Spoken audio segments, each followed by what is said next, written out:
On acclame Dieu pour mon frère. On acclame Dieu pour ma soeur. On acclame Dieu pour la famille ICC. On acclame Dieu pour ce qu'il fait dans le corps de Christ. On acclame Dieu pour la réconciliation entre les apôtres et les prophètes dans le corps de Christ. J'ai dit on acclame Dieu. Oui. Après le passage du prophète héritier Grâce, ce week-end, c'est maintenant, aujourd'hui là, c'est Joël Francis Tatou. C'est très bien, c'est la réconciliation. Laisse tomber tes méfiances, hein. C'est très bon pour le corps de Christ. Dis Amen. Tu sais, quand tu vas opérer quand tu vas faire le prophète héritier Grâce, hein, faut prier que Dieu lui donne le visa pour venir. Parce que, non, faut prier. Parce que quand tu vois, si tu ne connais pas, tu vas croire que c'est une scène montée. Tu vas croire que c'est arrangé d'avance. Puisque les gens ne croient pas que cette dimension-là existe. Dimension des voyants. Hein? Non, les gens ne croient pas. Non, ils vont penser que c'est inventé. Et vous savez, cette main-là, c'était quel jour? Donc c'était quel jour, bébé? Le jour où je t'ai envoyé le voice. Là, il y a quelques jours, là. Mardi ou mercredi, je ne sais pas. Hein? Hey. Bon, je ne vais pas dire. Je suis tellement surveillé, épié, espionné. Tout ce que je dis aussi, vous arrêtez de me harceler vraiment.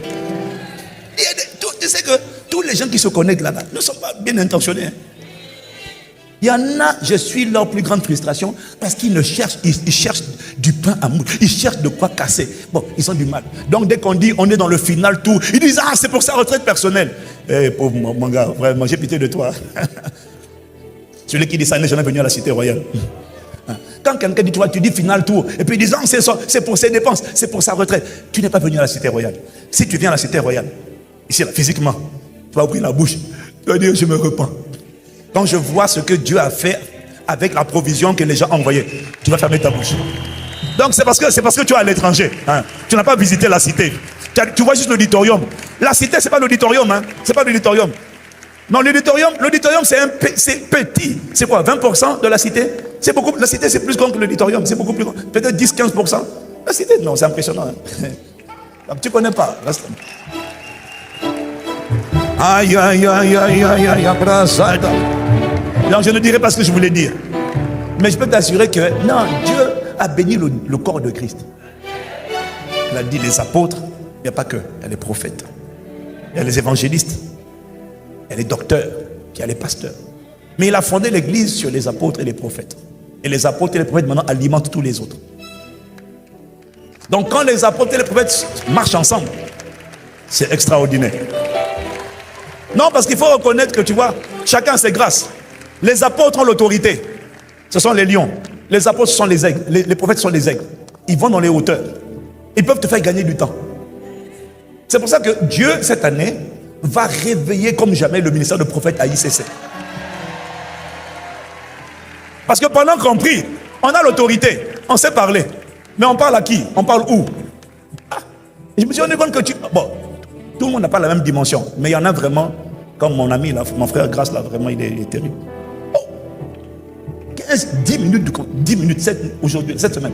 10 minutes au téléphone en train de prier. 20 à minuit, on prie. Il y a des cas, je connais 2 cas qui étaient tellement compliqués. 10 minutes, on prie. Il dit prions. Je dis, est-ce que tu peux m'aider à discerner où est-ce qu'on doit aller pour la prière? 10 minutes, on prie en langue. Et puis maintenant après, il commence à parler. En 10 minutes, il donne à la personne son adresse, en ligne, en téléphone. Il dit à la personne d'où est-ce qu'elle vient, son histoire. D'où viennent ses combats. Et puis, moi je ne savais pas qu'elle est venue de telle région. Moi-même, j'ai découvert en temps réel. J'ai dit, mais vraiment. Non, Dieu a donné des dons à l'église et il faut bénir Dieu pour ces dons-là.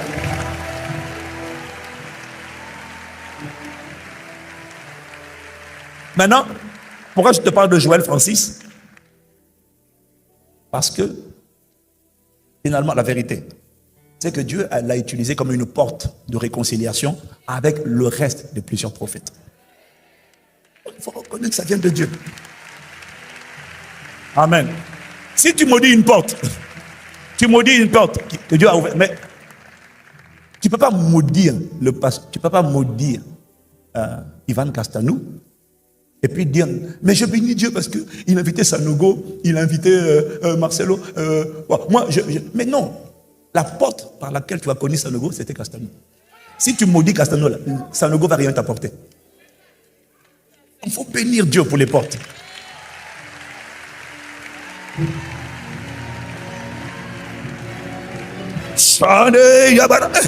Qui a avancé l'heure? Oh, miséricorde. Quelqu'un dit Amen.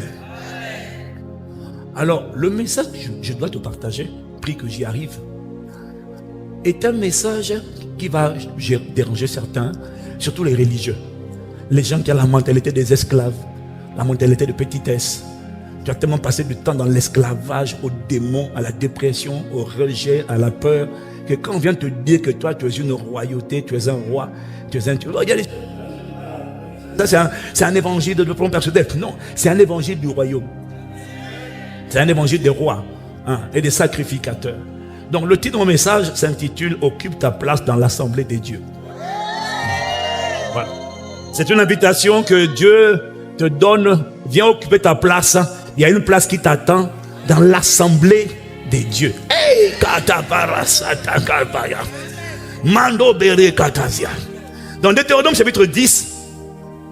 dans Deutéronome chapitre 10, au verset 17, il est écrit: car l'Éternel, votre Dieu, est le Dieu des dieux, le Seigneur des seigneurs, le Dieu grand, fort et terrible, qui ne fait point acception des personnes, ça veut dire qu'il ne fait pas de favoritisme, et qui ne reçoit point de présent. On ne peut pas l'acheter.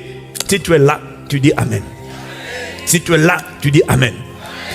Alors, on a parlé, l'apôtre Yves a parlé il nous a parlé de la réalité, de l'existence, du fait que Dieu est le Dieu des dieux, le Seigneur des seigneurs, et donc il existe des dieux avec X à la fin, au pluriel, et il existe aussi des seigneurs.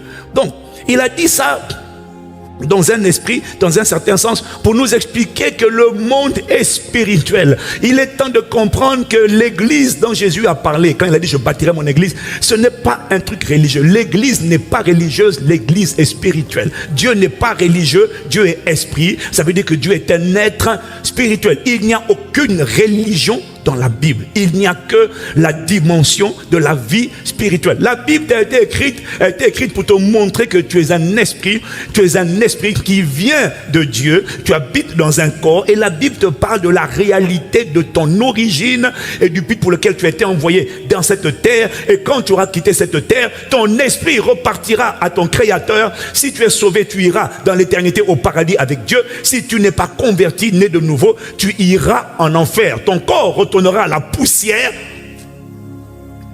mais ton esprit repartira soit au Créateur, soit dans le Hadès, ou encore le séjour des morts. Il faut que vous compreniez que ICC, l'esprit nous convainc. Vous allez avoir l'impression qu'on est en train de prendre vraiment une trajectoire bizarre ces derniers temps. Mais c'est parce que c'est l'appel du Saint-Esprit à opérer dans la dimension des hommes célestes.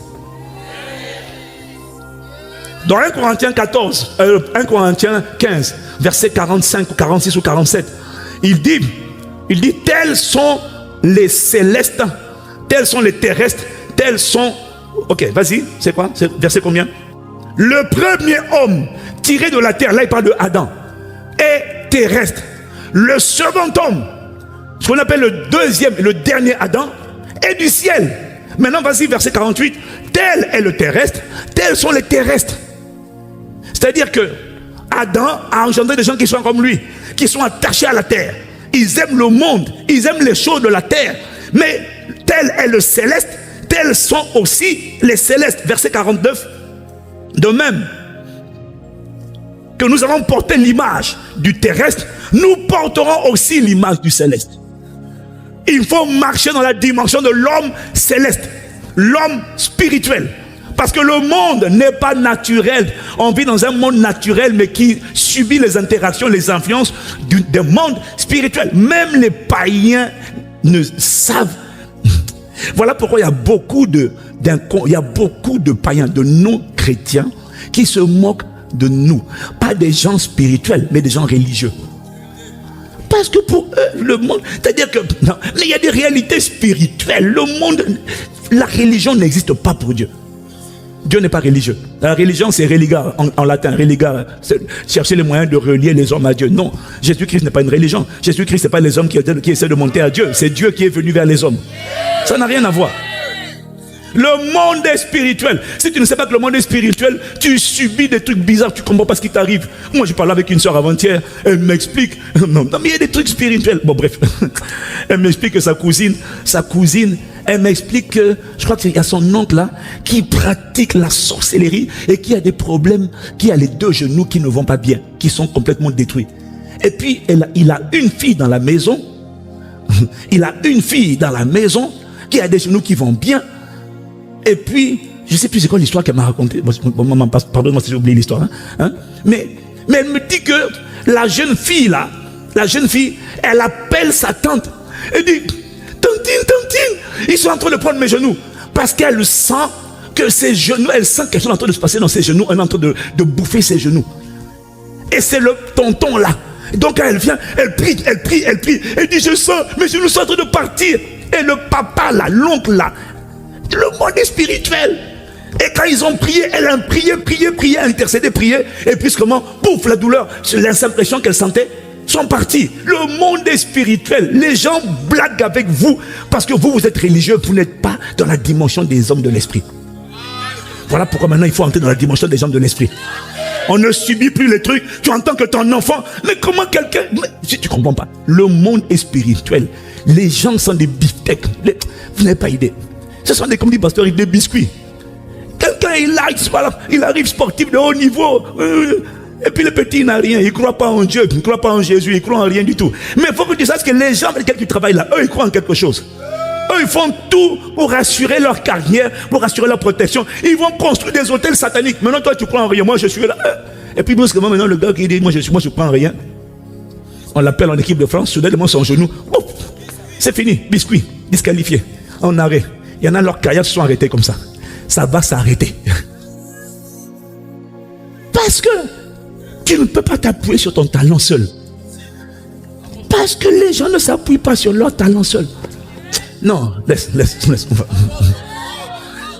Est-ce que quelqu'un comprend de quoi je parle?